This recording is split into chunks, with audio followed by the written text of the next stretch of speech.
Selamat sore pendengar Radio Gema Edukasi dimanapun kalian berada. Apa kabar? Mudah-mudahan kalian dalam keadaan sehat dan tentu saja tetap semangat ya.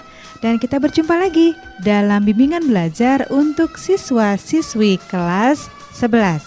Hari ini mata pelajarannya adalah sosiologi. Materinya adalah tentang konflik sosial dan integrasi sosial.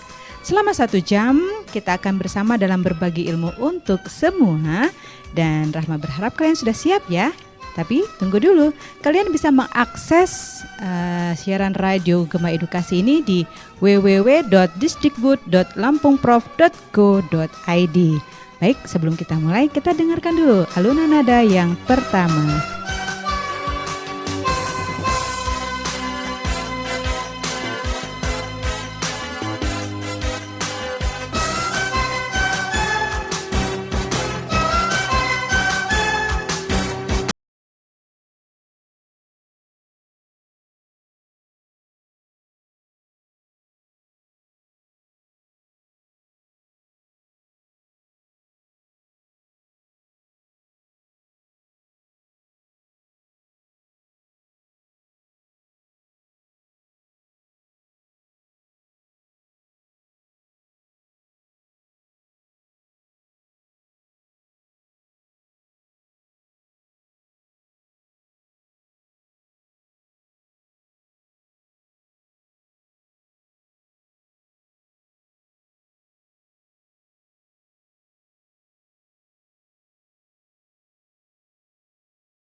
Gema Edukasi, kita kembali lagi dalam program bimbingan belajar untuk siswa-siswi kelas 11. Dan saat ini di studio telah hadir Ibu Febi Rulia Rashid, SOS. Beliau adalah guru sosiologi di SMA Negeri 4 Bandar Lampung. Baik, selamat sore Ibu Febi. Selamat sore insan edukasi. Sehat Bu? Alhamdulillah sehat. Semangat? Semangat. Oke. Kita langsung saja Bu akan menjelaskan tentang konflik sosial dan integrasi sosial. Ya baik, materi konflik sosial dan integrasi sosial ini untuk kelas 11 ya. Untuk kelas 11 di semester ganjil. Oke. Terlebih dahulu sebelum kita membahas lebih jauh tentang konflik sosial dan integrasi sosial, saya ingin bertanya dulu dengan Mbak Rahma nih. Menurut Mbak Rahma, pemahaman Mbak Rahma tentang konflik itu seperti apa, Mbak Rahma? Sebenarnya sih seperti pertikaian, Pertikaian ya, oke. percekcokan antara dua kelompok yang berseteru sehingga memerlukan pihak lain untuk bisa mendamaikan. Oke, tepat sekali ya. Oke, Insan Edukasi tadi sudah disampaikan dengan Mbak Rahma pengertian konflik secara umum ya. Nah, akan saya bahas apa sebenarnya konflik sosial itu dilihat secara sosiologis ya. Pada awalnya konflik ini berasal dari bahasa Latin ya, yang awal katanya adalah configer, artinya saling memukul. Jadi kalau awalnya dalam bahasa Latin ya kalau belum memukul tuh belum konflik tuh. Nah, ya. Nah, kemudian pada akhirnya secara sosiologis akhirnya konflik itu jadi diumumkan lagi, tidak hanya sekedar memukul ya. Kalau sudah percekcokan ya, sudah pertengkaran baik yang berupa kekerasan atau tidak, itu sudah bisa dikatakan sebagai konflik. Nah, oke. Secara sosiologis ya, konflik diartikan sebagai suatu proses sosial antara dua orang atau lebih atau juga bisa kelompok ya, yang berusaha menyingkirkan pihak lain dengan cara menghancurkan atau membuatnya tak berdaya.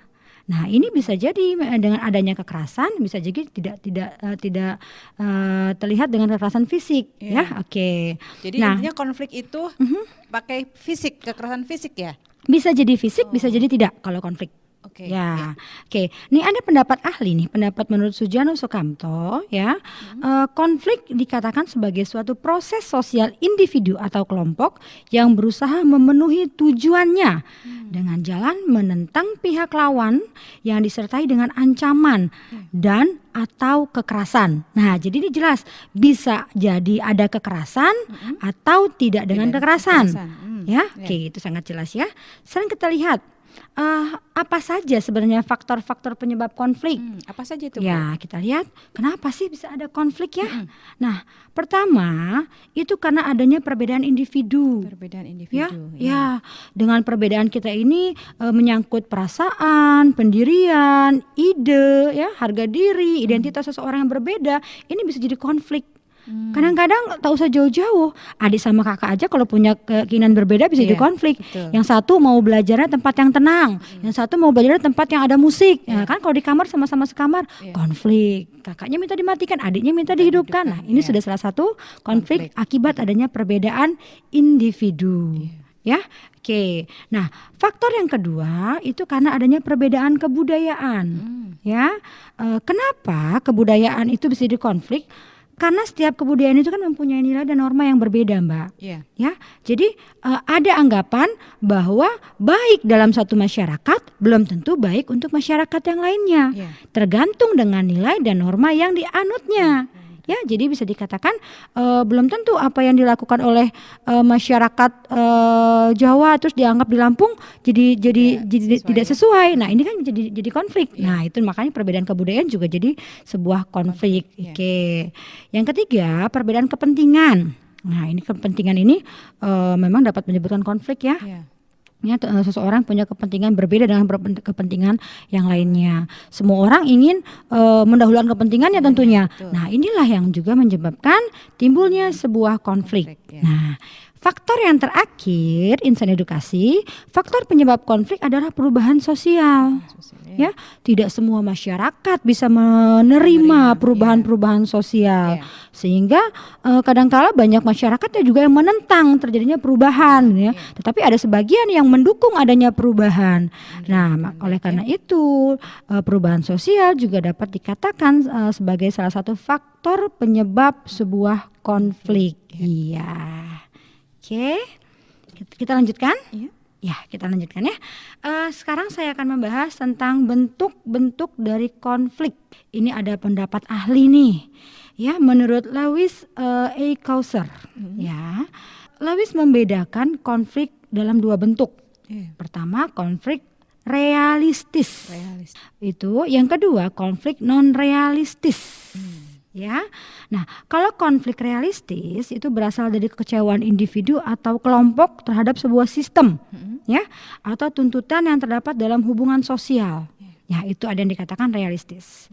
Sedangkan non realistis, konflik yang bukan berasal dari tujuan-tujuan persaingan yang antagonis atau berlawanan, ya, melainkan dari kebutuhan-kebutuhan pihak tertentu untuk meredakan ketegangan. Contohnya seperti apa, Ibu? Oke, contohnya konflik non realistis ini ada tujuan tertentu, kebutuhan seseorang tertentu, ya, kebutuhan pihak tertentu, tetapi tidak dengan sebuah ketegangan. Oh, Ya, nah ini yang namanya konflik non realistis. Non-realistis, ya. Kalau cara-cara tradisional nih, contohnya yang paling gampang itu kadang-kadang adanya ilmu santet juga non realistis. Ya, jadi konfliknya nggak kelihatan, tetapi tidak kelihatan ketegangannya, tapi itu akibatnya ada. Nah, itu dalam masyarakat tradisional, ya, dikatakan konflik non realistis. Nah, selain itu, Lewis Cousar juga membedakan konflik dalam dua bentuk selanjutnya, ya. Yang pertama konflik in group, yang kedua out group. Nah, kalau in group ini kelompok yang terjadi dalam kelompok itu sendiri. Ya, jadi di internalnya, ya, Jadi internal, konflik di dalam kelompoknya dalam itu, Ibu. sebuah kelompok ada konflik antar anggotanya, internal mereka. Ini namanya kelompok konflik in group. Yang kedua konflik out group.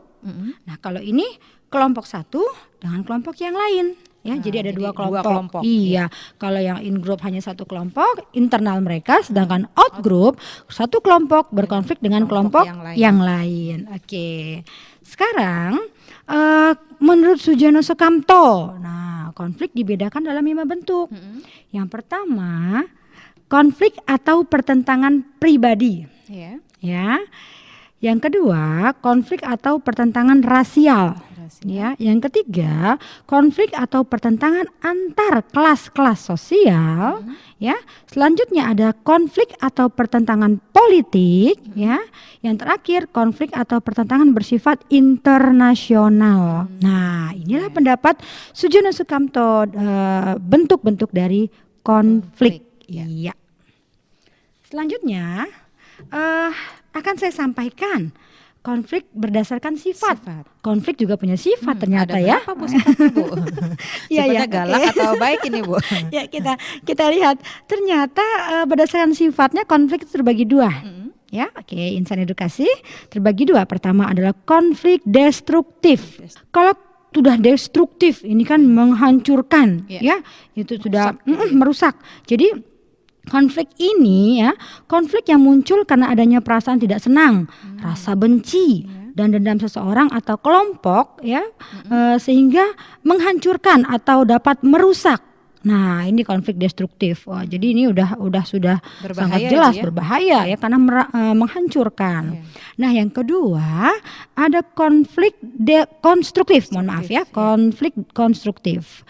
Nah, kalau konstruktif ini lawannya konstruk membangun, ya. Jadi kalau konstruktif itu adalah konflik yang sifatnya pada akhirnya untuk membangun, ada tujuannya, ya. Jadi konflik ini karena perbedaan tetapi tujuannya untuk membangun. Iya, itulah berdasarkan sifatnya. Sekarang kita lihat berdasarkan posisi pelaku. Ya, berdasarkan posisi pelaku, konflik terbagi 3. Ya, yang pertama adalah vertikal. Ya, kalau vertikal itu kan berarti dia dari atas ke bawah, ya. Iya, bersifat hierarkis, maka dikatakan ada atas, bawah. Jadi konflik antara atasan dan bawahan. Ya, itu, ya. Yang kedua adalah konflik horizontal. Ya, kalau horizontal dia mendatar, lurus, ya. Berarti dia mempunyai kedudukan relatif yang sama. Oke. Nah, yang ketiga konflik diagonal. Ya, ini kalau konflik diagonal ini konflik yang terjadi karena adanya ketidakadilan alokasi sumber daya ke seluruh organisasi sehingga menimbulkan pertentangan ekstrim. Ya, jadi tidak terjadi karena ketidakadilan alokasi sumber daya. Ya, jadi dapat menimbulkan sebuah konflik. Iya. Oke, kita lanjutkan.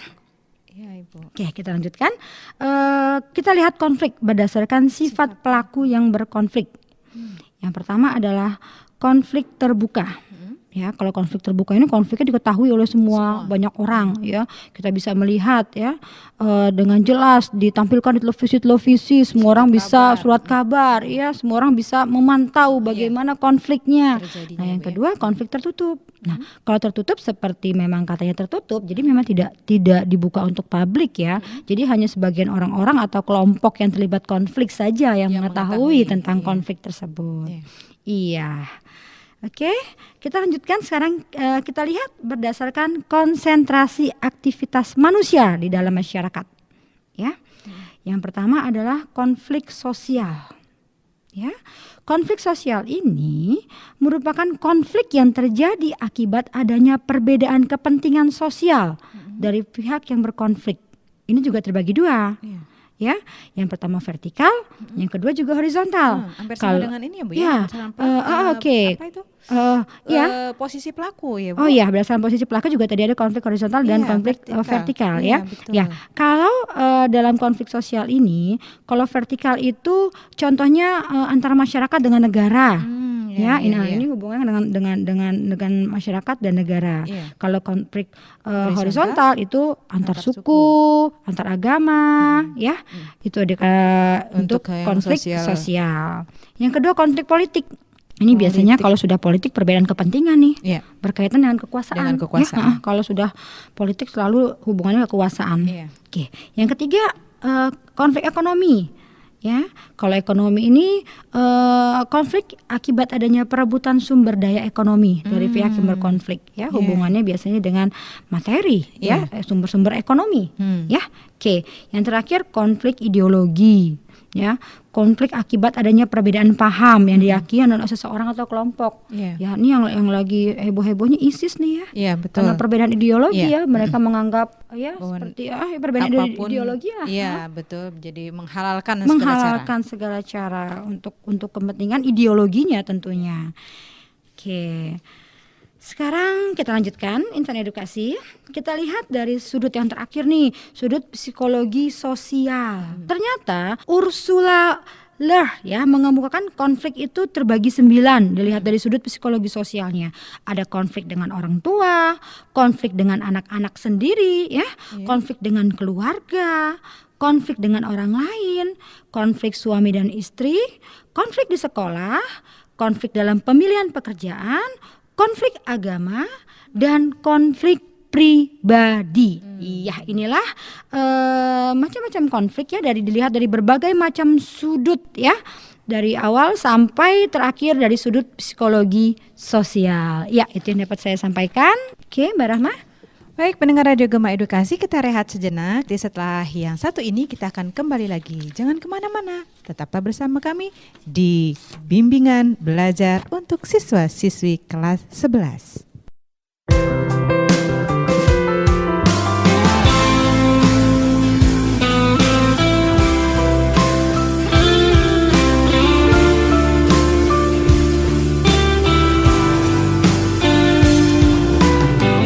Bersabarlah sayang, aku akan pulang.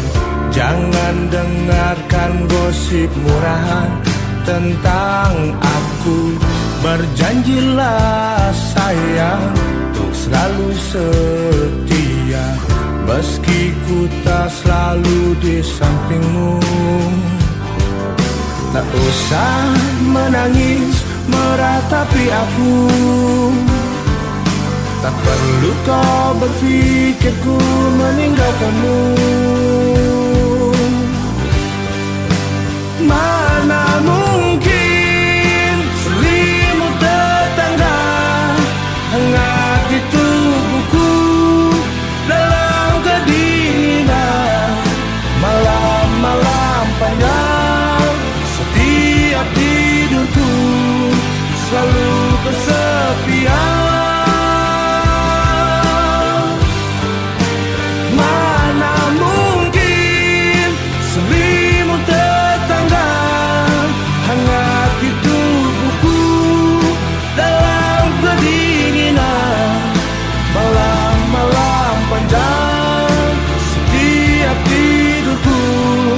Selalu kesepian.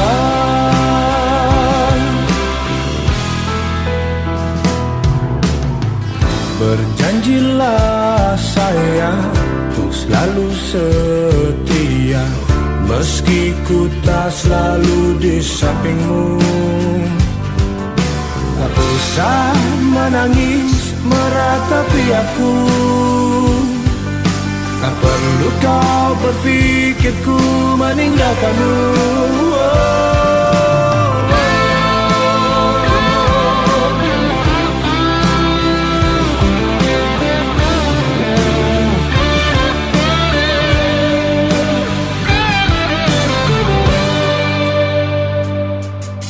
Tak usah menangis meratapi aku,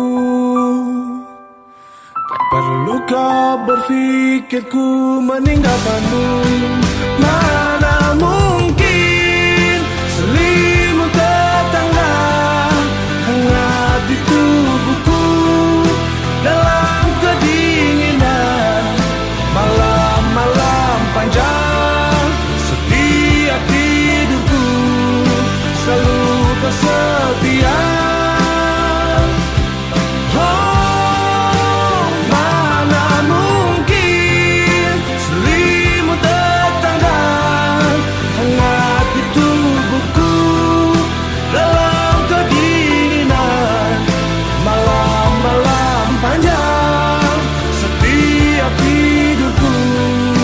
Selalu kesepian.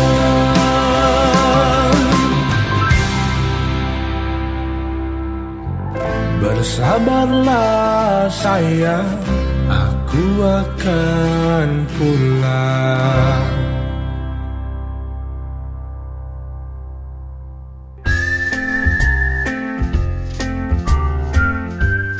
Anda sedang mendengarkan acara Bimbel, Bimbingan Belajar di Radio Gema Edukasi, berbagi ilmu untuk semua.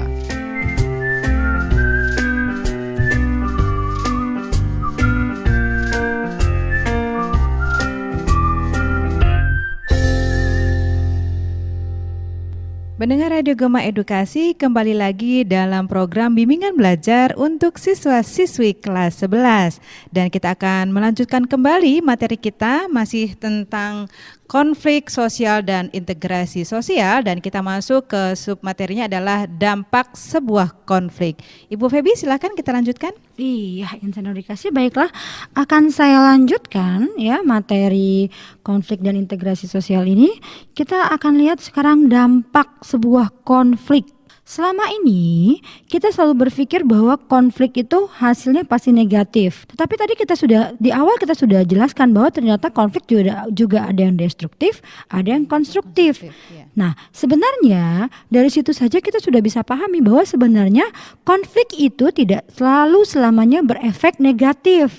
Ya, kenapa? Karena dikatakan dengan adanya konstruktif berarti kan membangun tuh. Nah, berarti ada juga. Nah, oke, secara jelas akan coba saya jelaskan, saya paparkan ya, dampak sebuah konflik, baik dampak positifnya maupun dampak dari sisi negatifnya. Ya, kita bahas untuk sisi positif dulu dari konflik. Oke. Sisi positif dari konflik. Nah, ada sisi positifnya nih ya. Konflik dapat menjelaskan aspek-aspek kehidupan yang belum jelas atau belum tuntas ditelaah. Ya, jadi dengan adanya konflik kita jadi tahu ternyata ada sebuah aspek kehidupan yang harus dikaji sehingga untuk lebih diperbaiki. Nah, ya. Oke. Yang kedua, konflik memungkinkan adanya penyesuaian kembali norma-norma, nilai-nilai serta hubungan-hubungan sosial dalam kelompok bersangkutan dengan kebutuhan individu atau kelompok. Jadi menyesuaikan kembali nilai dan norma.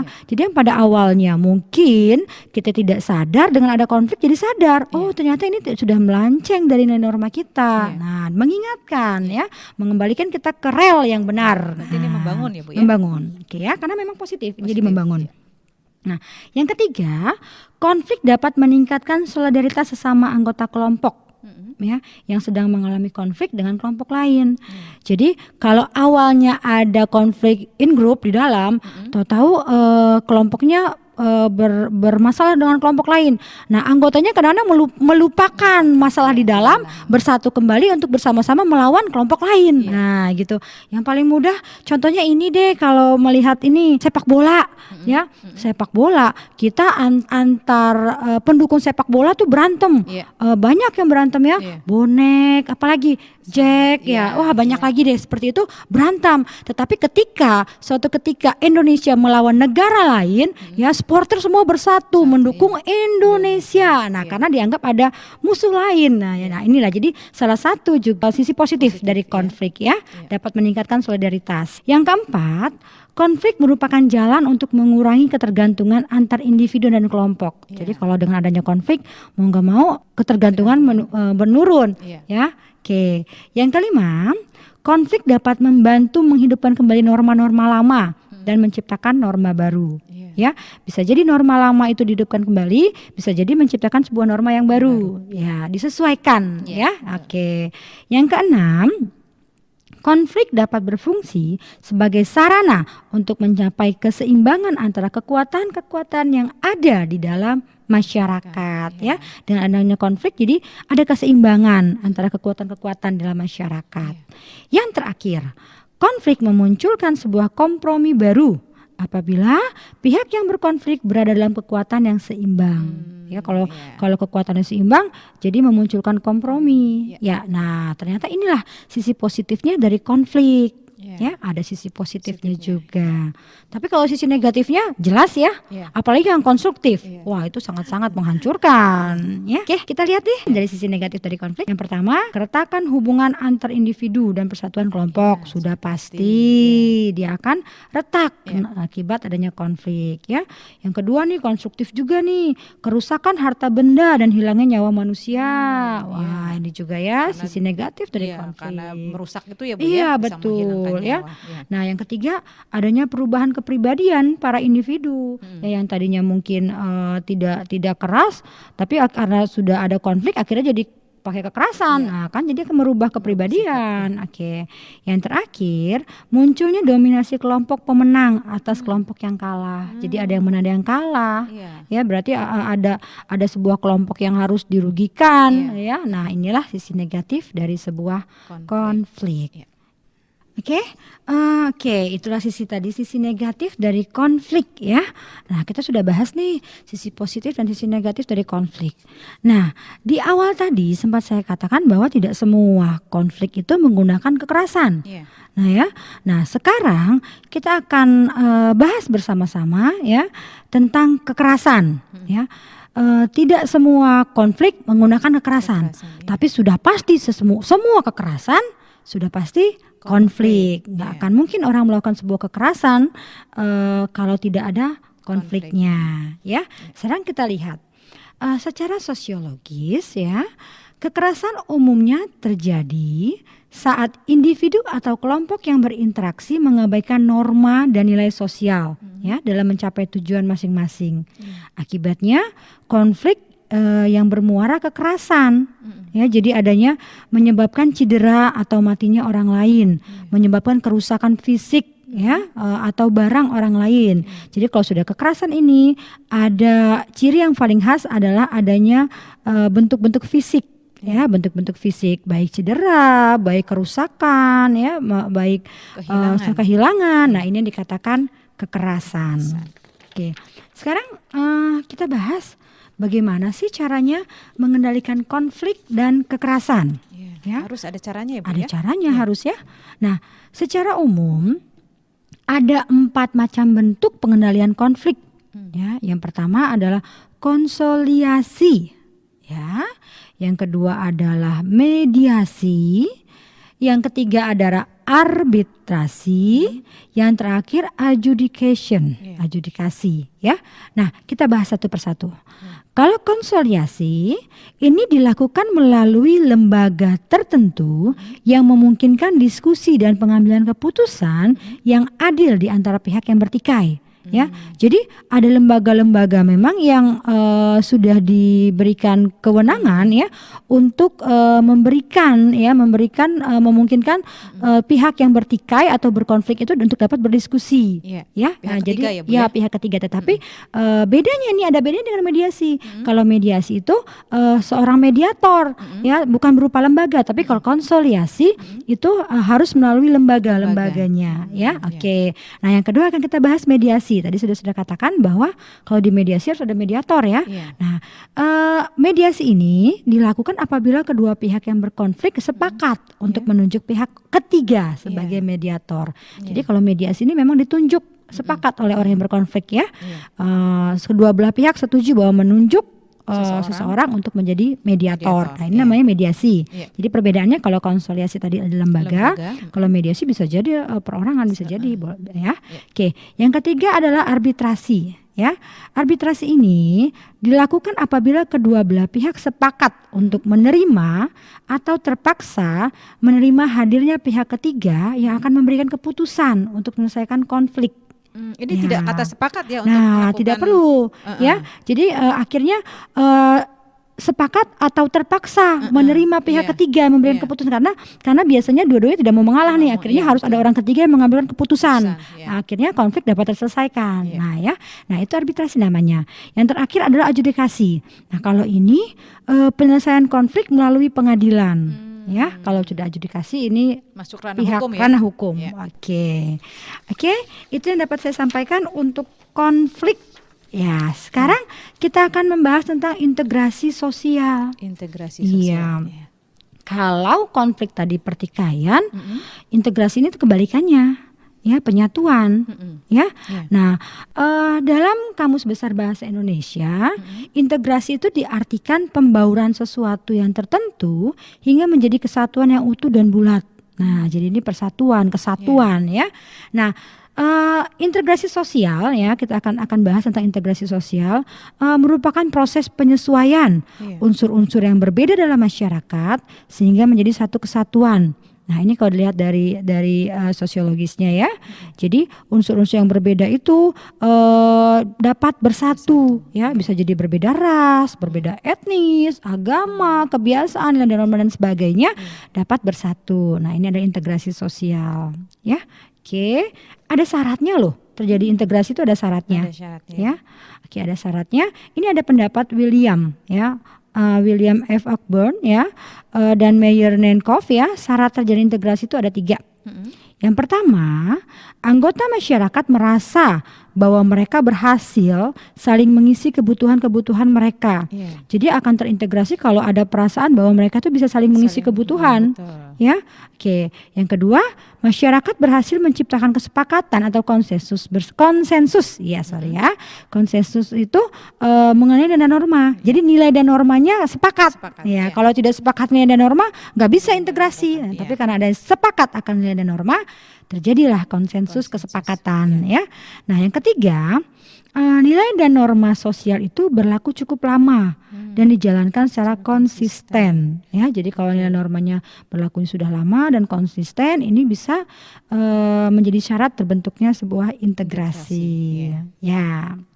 Sekarang kita lihat faktor apa saja sih sebenarnya yang mempengaruhi cepat atau lambatnya sebuah proses integrasi. Ada berapa faktor Ibu? Nah, faktornya ini dapat kita lihat ya, ada 4 faktor ini ya. Insan edukasi ada 4 faktor yang mempengaruhi cepat atau lambatnya proses integrasi.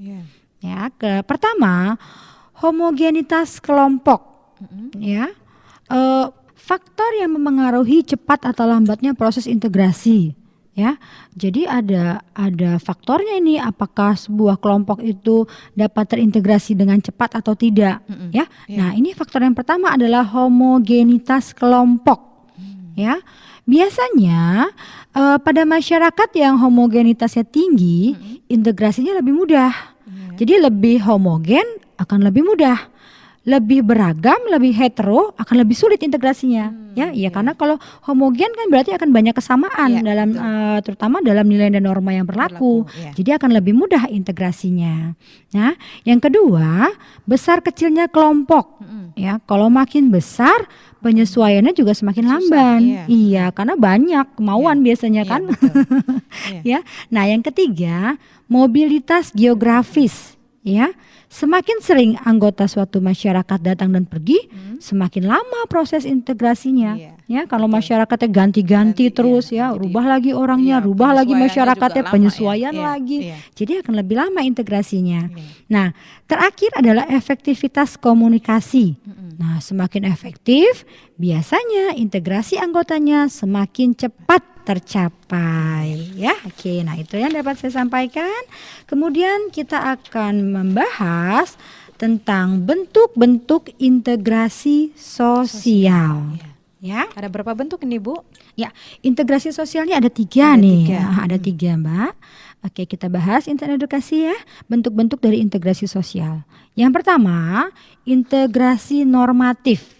Ya, Normatif, kalau iya. normatif ini integrasi yang terjadi akibat adanya norma yang berlaku. iya. Ya, jadi ada norma yang berlaku. Contoh deh, masyarakat Indonesia dipersatukan oleh semboyan Bhinneka Tunggal Ika. Nah, jadi ada norma yang membuat kita jadi bersatu ya. Ada slogan-slogan yang membuat kita jadi bersatu ya. Nah, ini normatif.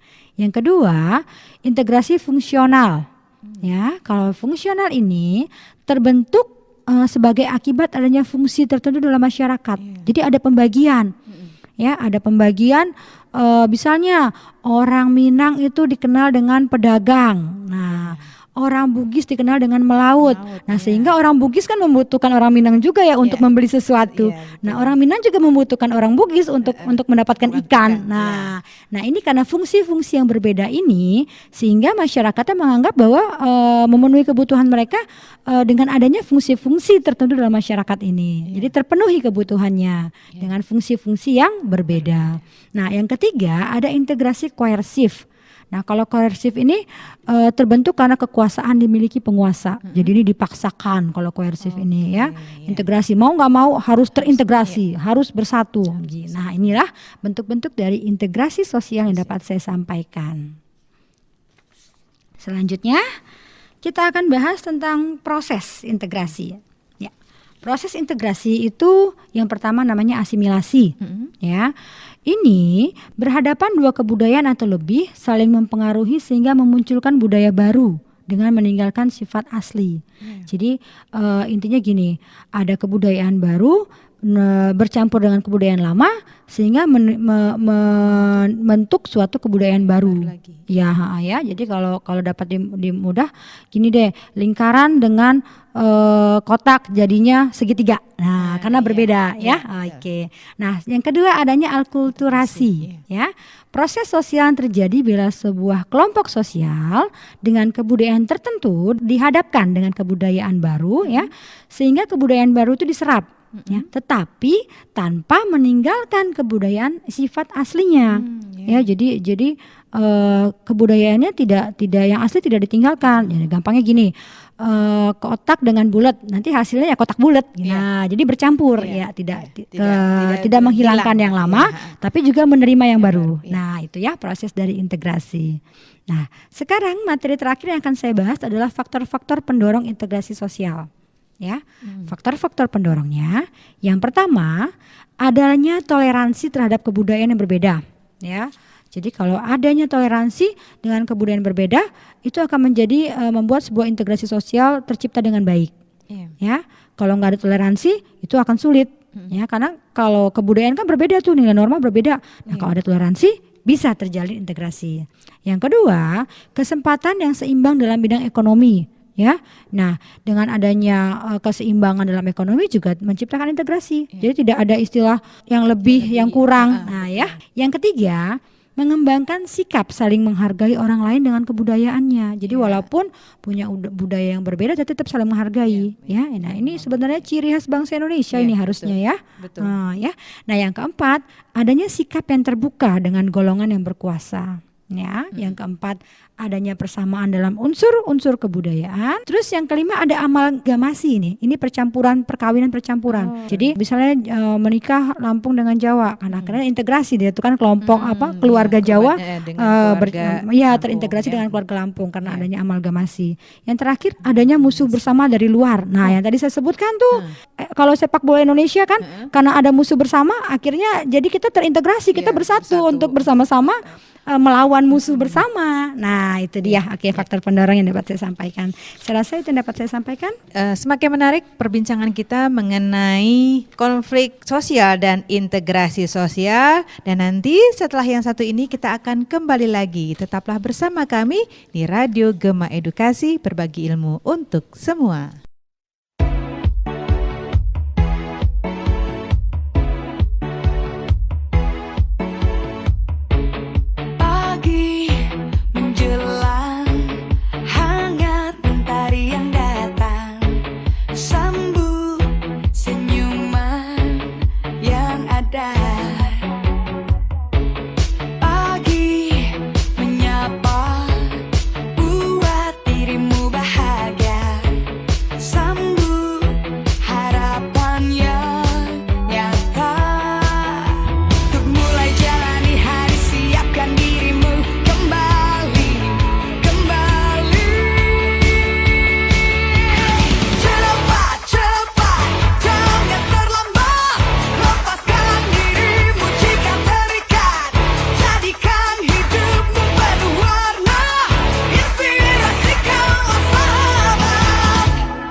Anda masih bersama Radio Gema Edukasi, berbagi ilmu untuk semua.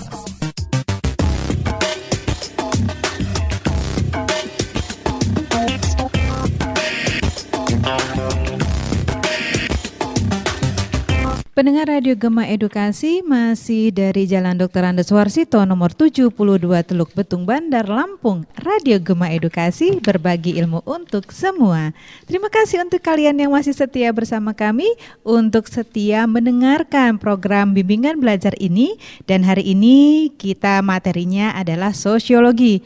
Namun tak terasa hampir 1 jam kebersamaan kita, dan Ibu Feby, kita akan memberikan kesimpulan ya Bu ya? Iya, betul. Oke, silakan Ibu. Ya, akan saya simpulkan ya materi sosiologi pada hari ini ya tentang konflik sosial dan integrasi sosial. Adapun yang dapat saya simpulkan dalam materi adalah ya konflik terjadi dalam masyarakat karena adanya perbedaan ya, baik perbedaan antar individu, perbedaan kebudayaan, kepentingan dan perubahan sosial. Nah, selain itu, hal lain yang dapat kita ambil, ya, ternyata konflik itu juga dapat memiliki sisi positif. Ya, tidak hanya selalu negatif, jadi tidak hanya selalu menghancurkan, tetapi bisa juga sisi positif, ya. Salah satunya adalah mengembalikan ke nilai dan norma yang harusnya berlaku, ya. Nah, selanjutnya ketika kita membahas konflik, kaitannya erat dengan kita membahas tentang kekerasan, ya.